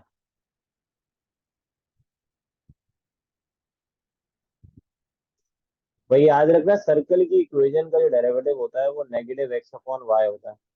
कोई भी सर्कल की इक्वेशन हो, x square plus y square equal to constant, तो यहाँ पे एक्स और वाई की वैल्यू पुट कर दोगे। जब पुट करोगे तो आ जाएगा 3/4, यानी कि slope of the tangent is -3/4। Slope of the normal की अगर मैं बात करूँ, normal will be the negative reciprocal of the your given equation, that is 4/3। इसका रेसिप्रोकल कर दो। ठीक है। बस इसकी एक और ट्रिक होती है, वो ये होती है कि अगर आपने फॉर एग्जांपल, वो इक्वेशन ऑफ टेंजेंट के लिए होती है कि अगर आपने इक्वेशन ऑफ टेंजेंट कैलकुलेट करना है ना इसके अंदर, तो इक्वेशन ऑफ टेंजेंट खैर इस सर्कल के अंदर आपको बताया जाएगा, लेकिन अभी मैं थोड़ा सा आपको बता देता हूँ कि एक्स स्क्वायर को आपको रिप्लेस करना होगा एक्स एक्स वन से, वाई स्क्वायर को आपको रिप्लेस करना होगा वाई वाई वन से। तो आप क्या करें, एक्स स्क्वायर की जगह आप लिख दें x x one, y square की जगह आप लिख दें वाई वाई वन। तो जब आप ये लिखेंगे ना, तो एक्स वन वाई वन की जगह आप लिख दें जो भी आपको पॉइंट गिवन है, 3x plus 4y equal to 25। This is the equation of the tangent at point x comma y. यानी कि अगर एक कर्व की इक्वेशन मुझे गिवन और स्लोप निकालने का तो मैंने सीख लिया कि अभी डेरिवेटिव निकालने के बाद पॉइंट पुट कर दो, लेकिन अगर इक्वेशन ऑफ टेंजेंट भी निकालनी हो ना, तो एक्स स्क्वायर की जगह लिख देना x x one, y square की जगह लिख देना वाई वाई वन, और एक्स वन वाई वन की जगह जो भी पॉइंट आपको गिवन होंगे वो पॉइंट आप पुट कर देंगे।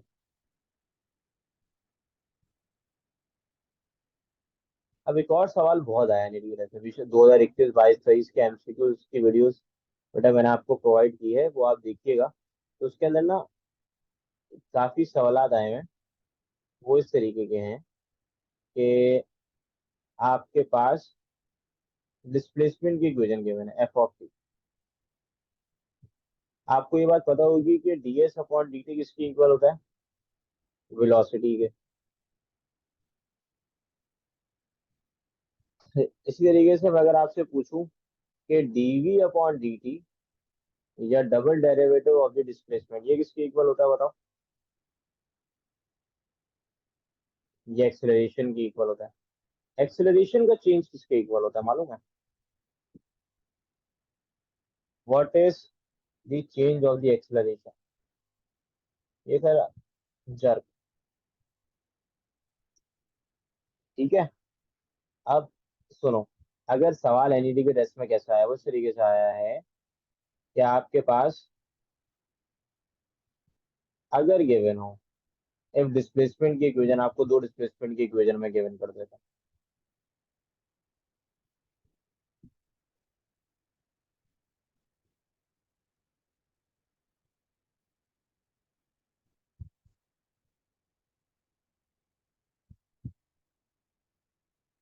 पूछा ये गया है कि बताएं, find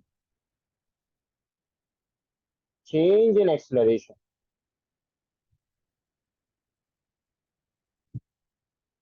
at time equal to 2 seconds. But time 2 seconds में चेंज इन एक्सेलरेशन क्या होगा, ये सवाल आपसे किया जा रहा है। तो आप क्या करेंगे, first you will calculate the first derivative, यानी कि आप पहले ds upon one over D T निकालेंगे। बेटा ये बराबर है 3t स्क्वायर प्लस 4t के। इसी का आप सेकेंड डेरिवेटिव निकाल लें।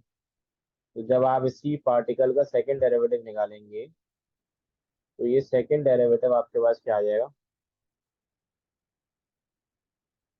60 + 4, इसको कह लो A1। फर्स्ट एक्सेलरेशन आ गई आपके पास। यहाँ पे टी की जगह 2 पुट करो। 6 × 2 = 12, 12 + 4 होता है 16। सेम तरीके से सेकंड पार्टिकल को कंसीडर करो और उसका भी डेरिवेटिव निकाल लो।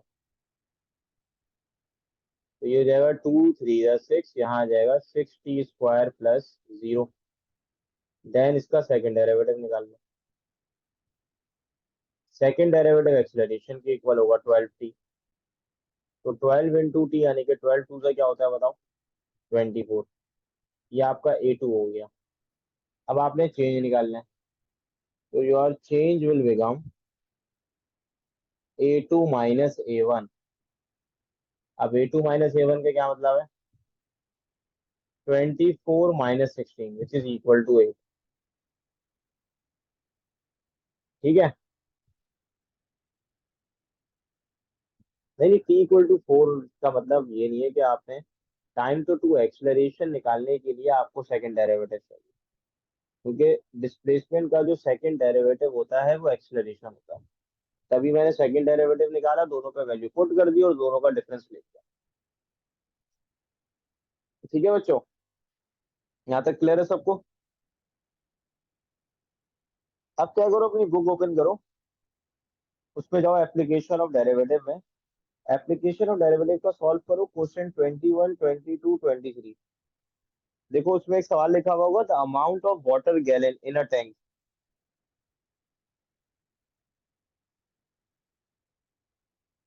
ये यहाँ बातें लिखी हुई है ना बेटा। वेलोसिटी फर्स्ट डेरिवेटिव होता है, सेकंड डेरिवेटिव एक्सीलरेशन होता है। तो यहाँ पे देखो आपसे क्या बोल रहा है, एक्सीलरेशन बोल रहा है ना। एक्सीलरेशन का मतलब कौन सा डेरिवेटिव निकालोगे, सेकंड डेरिवेटिव निकालोगे।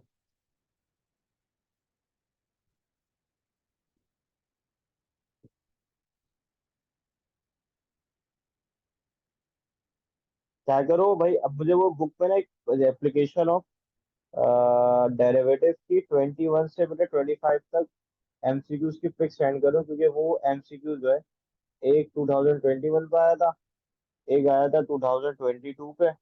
आपके साल भी पूछा जा सकता है। एप्लीकेशन ऑफ डेरिवेटिव पे जाइएगा, सही है।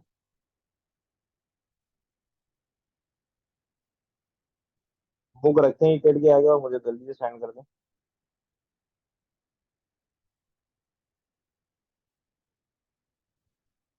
S2 के डेरिवेटिव में 4 कैसे आया, 4 कहाँ आ गया, 24 है ना बेटा यहाँ पे।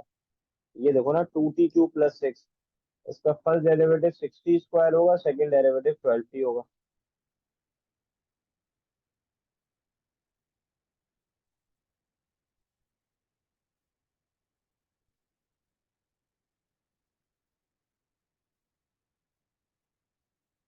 और बेटा आप लोग की तैयारी कैसी आ रही है, पूरी हो गई तैयारी, चेक कर रहे हैं एनईटी की टेस्ट की तैयारी। मुझे कोई सेंड कर दो भाई, वेट कर रहा हूँ मैं। आप मुझे सेंड कर दें एप्लीकेशन ऑफ डिफरेंशियबिलिटी के एमसीक्यू, ताकि वो मैं आपको बता दूं कौन सा एमसीक्यू पास पेपर में पूछेगा।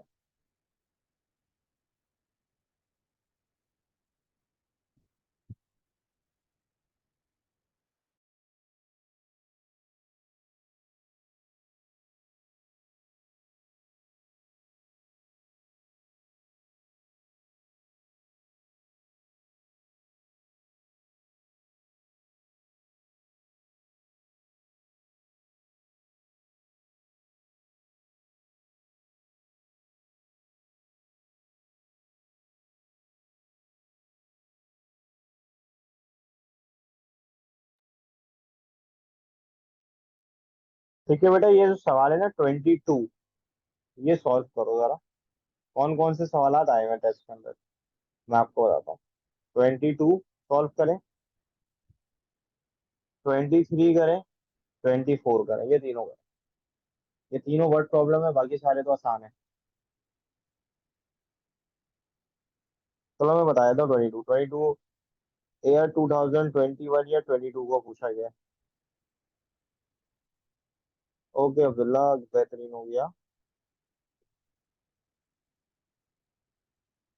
मतलब बहुत से ऐसे है कि जिनको तो जवाब मालूम है। देखो यहाँ पे ना amount of water tank given है, जो है 100। ये है ना, असल पे आपको गिवन है गैलन, आपसे पूछ रहा है कि the water is running out after 5 minute at a rate of. तो यहाँ पे आपने क्या करना है, इसका फर्स्ट डेरिवेटिव निकालना है। फर्स्ट डेरिवेटिव निकालोगे तो 100 टू से क्या होता है 200, फिर लिखोगे t-50।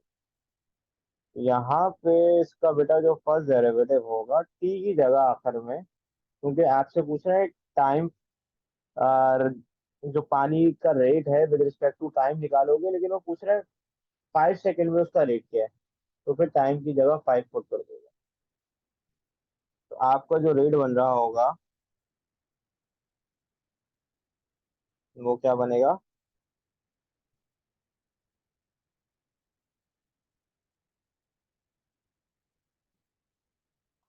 5/15 है ना, 5 - 15 लिख देंगे। अच्छा, नेगेटिव में 2000 आ रहा है, लेकिन you have to consider 2000 only. 2000 कौन सा है बेटा, एप्लीकेशन ऑफ डिफरेंशिएबिलिटी है, सही है। तो आंसर आ जाएगा DW/dt कहा, that is your 2000। MCQ number 22, 2000। अच्छा, नेगेटिव इसलिए आ रहा है क्योंकि पानी ना बेटा ड्रेन हो रहा है, पानी बाहर निकल रहा है, तो वॉल्यूम डिक्रीज हो रहा है। ठीक है, तभी नेगेटिव आ रहा है। तो नेगेटिव को आप डायरेक्शन को इग्नोर कर दें, तो 2000 आंसर आ जाएगा। यानी कि जिस तेजी से पानी बाहर आ रहा होगा एट टाइम इक्वल टू 5 में, वो 2000 गैलन पर मिनट का फ्लो रेट होगा। उसको फ्लो रेट कहते हैं, इंजीनियरिंग लैंग्वेज में इसको फ्लो रेट कहा जाता है। तो पानी कितनी तेजी से बाहर आ रहा है। 23 देखो भाई।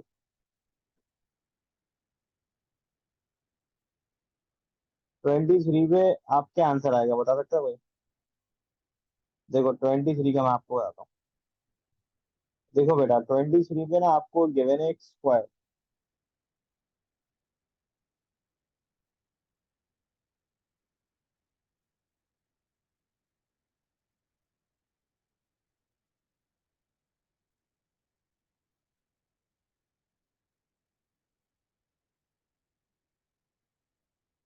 23 पे स्क्वायर की जो साइड की लेंथ आपको गिवन है वो 3 फीट लॉन्ग है। यानी कि हर साइड इसकी 3 फीट लॉन्ग है। अब देखो आपसे पूछ रहा है, आपको गिवन कर रहा है कि increasing at a rate of 2 feet पर मिनट। ये 2 फीट पर मिनट है क्या। अगर दिमाग लगा यूनिट से देख लो, देखो फीट तो लेंथ है, लेंथ को हम एक्स कह लेते हैं। वो ये कह रहा है इसका जो लेंथ है वो इंक्रीज हो रही है। तो यहाँ पे एरिया ऑफ द स्क्वायर आपको पता होगा लेंथ इंटू लेंथ होता है। अब लेंथ को मैं एक्स मान लेता हूँ, let length is equal to X. तो area will be equal to X square. अब with respect to time differentiate करो, क्योंकि आपसे बोला जा रहा है एरिया कितना चेंज हो रहा है विद रिस्पेक्ट टू टाइम। अब देखिए सवाल पे लिखा हुआ है बकायदा कि how far the area of the square increasing at that instant. और यूनिट देख लो ऑप्शन की क्या है। ऑप्शन के यूनिट है फीट स्क्वायर पर मिनट। यानी कि एरिया का यूनिट फीट स्क्वायर होता है, और ये मिनट किसका है, टाइम का है। तभी आप एरिया को with respect to time differentiate करेंगे। तो 2x और फिर बेस का डेरिवेटिव लिख दोगे, dx/dt लिख दोगे। अब इनिशियल लेंथ जो आपको गिवन है वो 3 है। तभी आप यहाँ पे क्या लिख देंगे, 2 3 6। और dx/dt की जगह लिख दोगे 2। तो 2 3 6 होता है, और 6 2 क्या होता है 12। तो 12 फीट स्क्वायर पर minute is the rate of increase of the area. ये सवाल भी बेटा आया हुआ है टेस्ट के अंदर। नॉर्मली अगर आप एनईडी का टेस्ट देखेंगे तो इसी तरीके के सवाल चैप्टर 5 से या तो सिंपल क्वेश्चंस आएगा, या ज्यादा हो गया तो वर्ड प्रॉब्लम इस तरीके के पूछते हैं हमसे। भाई देखो area of the square given है, एरिया ऑफ द स्क्वायर होता है एक्स स्क्वायर। आपसे पूछा जा रहा है कि आप ये बताएं कि अगर आपको मैं साइड के इंक्रीजिंग रेट बता दूं कि साइड जो है वो हर मिनट में 2 फीट इंक्रीज हो रहा है, तो एरिया कितना इंक्रीज हो रहा होगा। तो उसके लिए मैंने एरिया का फॉर्मूला लिख लिया, उसको with respect to time differentiate किया। मुझे dx/dt मालूम था, 2 फीट है। इनिशियल एक्स की जगह लिखोगे इनिशियल लेंथ। इनिशियल लेंथ में ही तो इंक्रीज आ रहा होगा। तो इनिशियल लेंथ ही 3। देख लो यहाँ पे इनिशियल लेंथ जो है इसको मैंने एक्स सपोज किया था, अब यही हर मिनट में इंक्रीज हो रही है। तो यहाँ पे जो इंक्रीज आ रहा है वो 12 फीट स्क्वायर पर मिनट, यानी कि 1 मिनट के बाद फॉर एग्जाम्पल ये, अगर इसका एरिया 3 3 9 है, तो 1 मिनट के बाद ये 3 9 + 12 हो जाएगा, 21 हो जाएगा। फिर 2 मिनट के बाद ये 21 + 12 हो जाएगा। ये मतलब है इसका।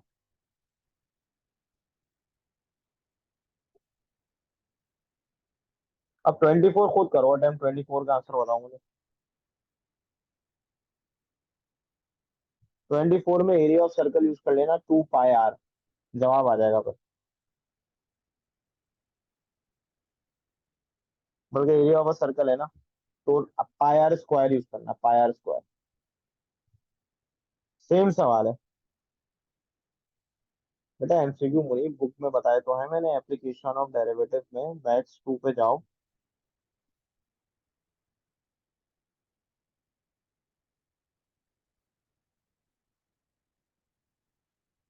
ठीक है मोइस, वेरी गुड।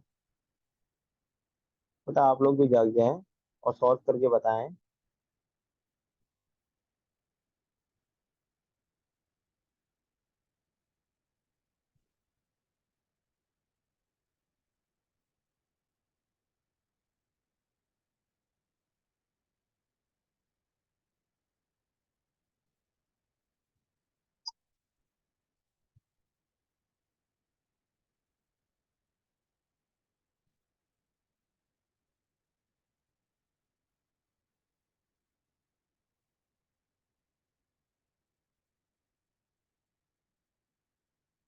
ठीक है, आ गया जवाब।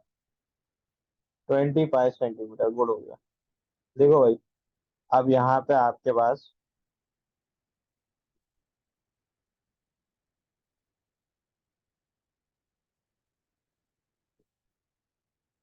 बेटा मुनीब आपको क्यों नहीं मिल रहा, आपको मैंने कोई ऐसी चीज, थोड़ी बुक में जाओ, एप्लीकेशन और डेरिवेटिव में जाओ।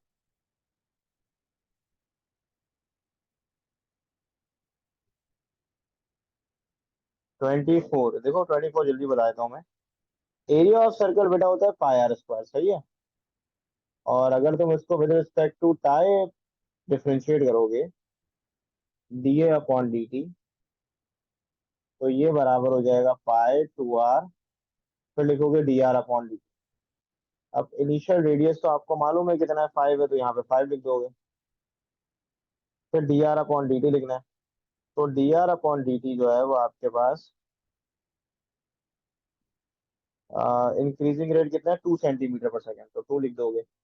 2 to the 4 5 20, तो 25 centimeter square per second is the rate of the increase of area with respect to the time। तो बेटा ये सवाल आता है, टेस्ट में आए हुए हैं। अब देखो, अगर मैं इस पे आगे आपसे डिस्कशन करूं, अब भाई कुछ सीरीज आपको याद होनी चाहिए। आपने दो सीरीज पढ़ी है, एक पढ़ी है मैक्लॉरन सीरीज और टेलर सीरीज।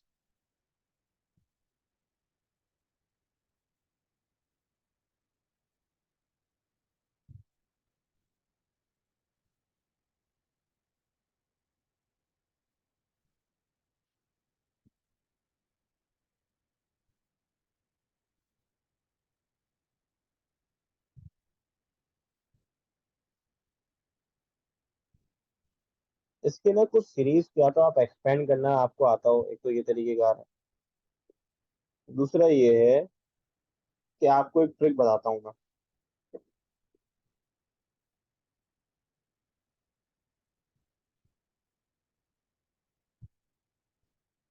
भाई मैक्लॉरन सीरीज का फायदा क्या है, अब अगर आप इसको देखें, मैक्लॉरन सीरीज ने क्या कहा था, ये कहा था, if a function and its highest derivative,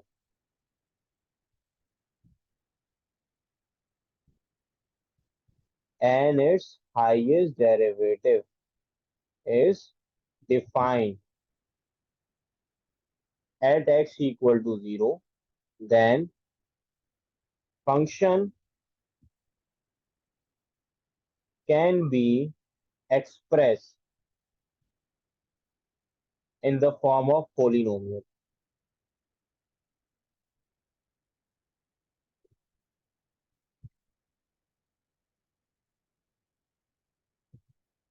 उसने ये बोला था कि भाई अगर एक फंक्शन है वो डिफाइन है, सेंटर्ड है, x इक्वल टू 0 पे, तो भाई उसने बोला कि भाई आप जो है फंक्शन को, किसी भी फंक्शन को, आप किसी भी फंक्शन की मैक्लॉरन सीरीज बना सकते हैं अगर वो 0 पे डिफाइन। तो उसका फॉर्मूला याद होगा आपको, क्या था? F of x is equal to, first you have to write F of 0, then क्या लिखते हैं बताओ? एफ डैश 0 एक्स, देन हमारे पास क्या आता है? F double dash 0 X square upon 2 factorial, plus चलता जाता है आगे, फिर आता है F R eight derivative F 0 X की power are upon are factorial. Normally जो कैलकुलेटर्स वगैरह होते हैं ना, इस पे ये सीरीज चलती है। जैसे कि आपको कुछ सीरीज ना याद होनी चाहिए, जैसे कि साइन एक्स की सीरीज की बात करूं, साइन एक्स की मैक्लॉरन सीरीज याद है आपको? साइन एक्स की मैक्लॉरन सीरीज होती है एक्स की odd powers, x minus x cube upon 3 factorial plus x 5 upon 5 factorial negative x 7 upon 7 factorial, odd powers होती है। ई की पावर एक्स की भी याद होनी चाहिए लाजमी। फॉर एग्जाम्पल अगर मैं बात करूं ए की पावर एक्स की, तो इसकी जो मैक्लॉरन सीरीज होती है वो होती है 1 प्लस एक्स। ये लाजमी बेटा आपको याद होनी चाहिए, x square upon 2 factorial x cube upon 3 factorial. इसी तरीके से मैं अगर आपसे बात करूं, तो आपको कॉस की याद होनी चाहिए। कॉस की याद है किसी को? एक्स की कौन सी पावर होगी कॉस के अंदर?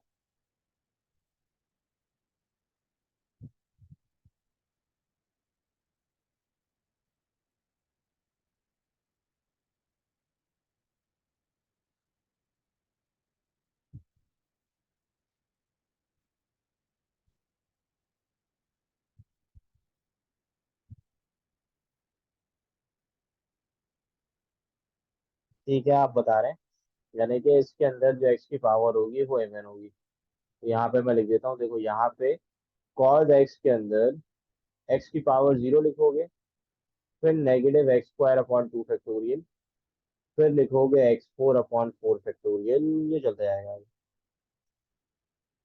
अब फॉर एग्जाम्पल भाई मैं आपसे बोलूँ ई की पावर 2x का बता दो मैक्लॉरन सीरीज क्या है, तो आपने दोबारा से करने का, पूरा सॉल्व करने की जरूरत नहीं, आपको याद है ना? तो आप बस x की जगह लिख दें 2x।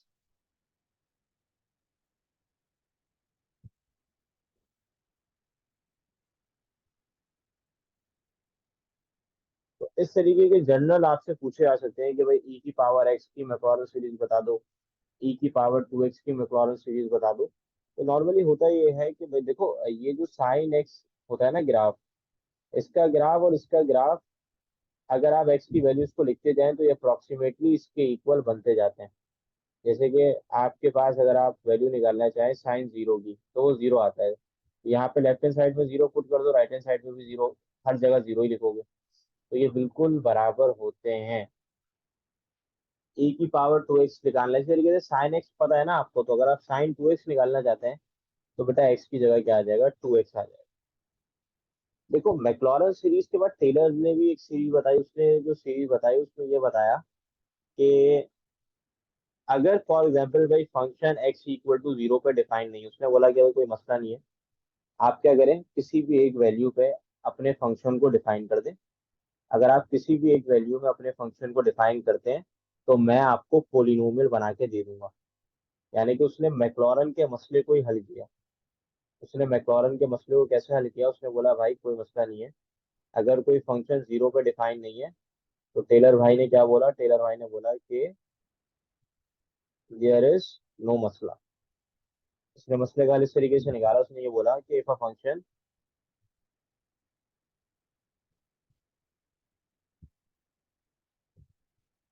And its highest derivative,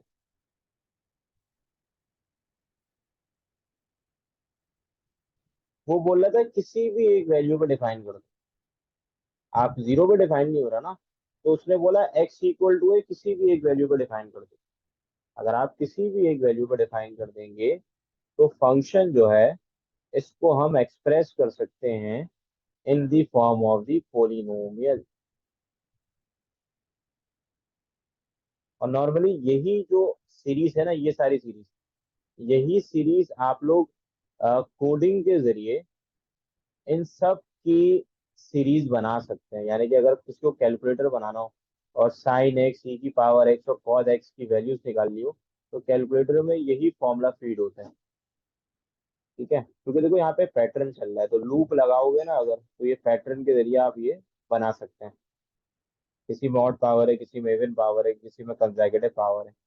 तो if a function and its highest derivative is defined is x equal to a, then आपका जो एफ ऑफ एक्स है बेटा, ये किसके बराबर हो जाएगा? ये first you have to write F of A, फिर लिखोगे F of A into X minus A, फिर लिखोगे F dash A X minus A का स्क्वायर अपॉन टू फैक्टोरियल,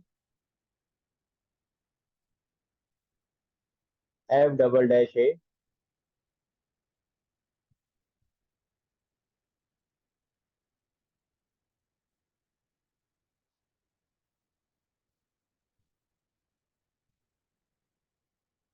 फिर अगर यहाँ पे आपने आर एच डेरिवेटिव निकाल लिया, तो यहाँ पे आप लिखेंगे एक्स माइनस ए की power are upon are factorial. तो ये आपका क्या होता है? मैक्लॉरेन सीरीज होती है।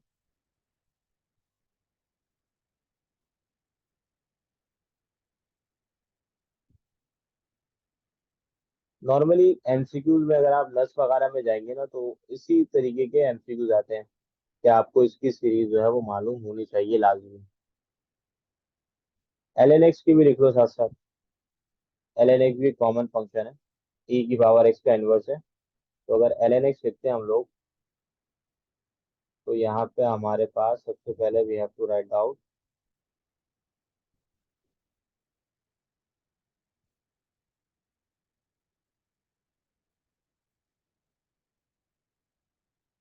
एक मिनट रुकिएगा बेटा।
अच्छा, एल एन एक्स, तो बेटा यहाँ पे मुझे बताओ कि इसकी मैक्लॉरेन सीरीज हम डिफाइन कर सकते हैं, यस या नो?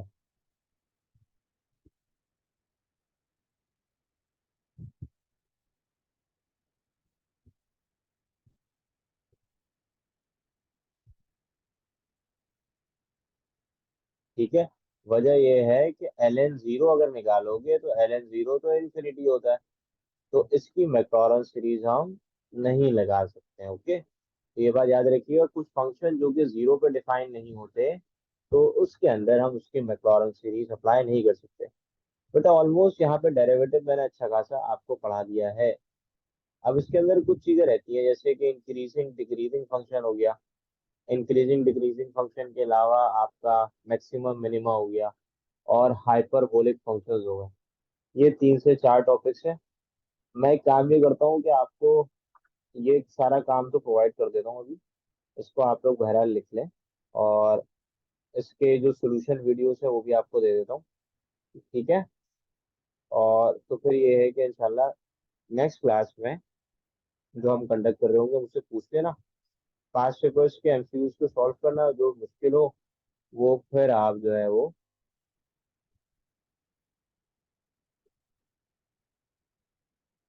मुनीब क्या बोल लो, टेलर सीरीज किस चीज की बेटा? एग्जाम्पल बोलो।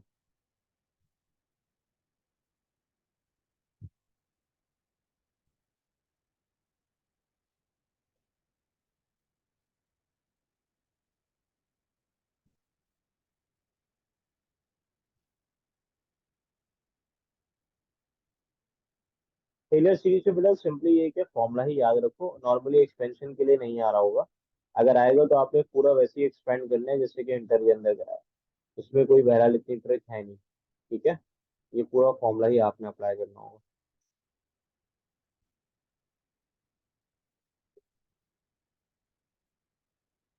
ठीक है, तो ये है कि बेटा इंशाल्लाह ये कि आपको मैं पीडीएफ और रिकॉर्डिंग इसको प्रोवाइड करता हूँ। देन ये है कि जिसको बेटा लीव करना है वो कर ले। कल तो मैं बहरहाल क्लास बेटा कंडक्ट नहीं करूंगा। ठीक है, ये है कि इंशाल्लाह तो फिर नेक्स्ट क्लास में आपको बता दूंगा जो भी शेड्यूल मैं प्लान करूंगा, और जो टॉपिक होगा वो आपसे डिस्कस करेंगे इंशाल्लाह। इसके बाद तो आपकी क्लास फिजिकली भी अटेंड हो रही होगी, तो उसके बाद भी हम चीज़ों को देख रहे होंगे और समझ रहे होंगे। आप लोग अपनी तैयारी जो है बेटा बेहतरीन जारी रखें। मैंने आपको कुछ एमसीक्यू दिए हैं 2021, 22, 23 के। मोहम्मद आया, मुझे व्हाट्सएप करो ये 2021, 22, 23 के। वो लाजमी सॉल्व कर लो क्योंकि वो कंप्यूटराइज या डिजिटल टेस्ट के एमसीक्यूज हैं। वही एमसीक्यूज नॉर्मली पेपर में उसी पैटर्न के आ रहे होंगे। इसको पहले सॉल्व करो और बैकवर्ड पांच पेपर सॉल्व करो, 21, 20, 19, 18 इस तरीके से सॉल्व करो। ठीक है बेटा, मैंने प्रोवाइड किए हुए 2021, 22, मुझसे लिंक ले लेना। मैं आपको प्रोवाइड कर दूंगा। आप मुझे व्हाट्सएप कर दें। मैं आपको 21, 22, 23 के टोटल मैंने कुछ 300 से 400 एमसीक्यूज दिए हैं सॉल्यूशंस। तो वो मैं आपको प्रोवाइड कर दूंगा, तो बाकी लोगों के पास तो है। ठीक है, तो ये काम आप कर लें, जिनके पास नहीं है बेटा आप मुझसे व्हाट्सएप पे कर लें। मैं आपको आपके ग्रुप में शेयर कर दूंगा। जिस कैंपस पे नहीं हुए मेरे मुझे बता देना, मैं उसके ग्रुप में बेटा शेयर कर दूंगा। एलईडी के पास पेपर्स हो गए बेटा, उस पर भी वर्किंग कर लेते हैं। उसकी क्लास भी आपकी हो जाएगी और उसकी की भी आपको मिल जाएगी। उसकी क्लास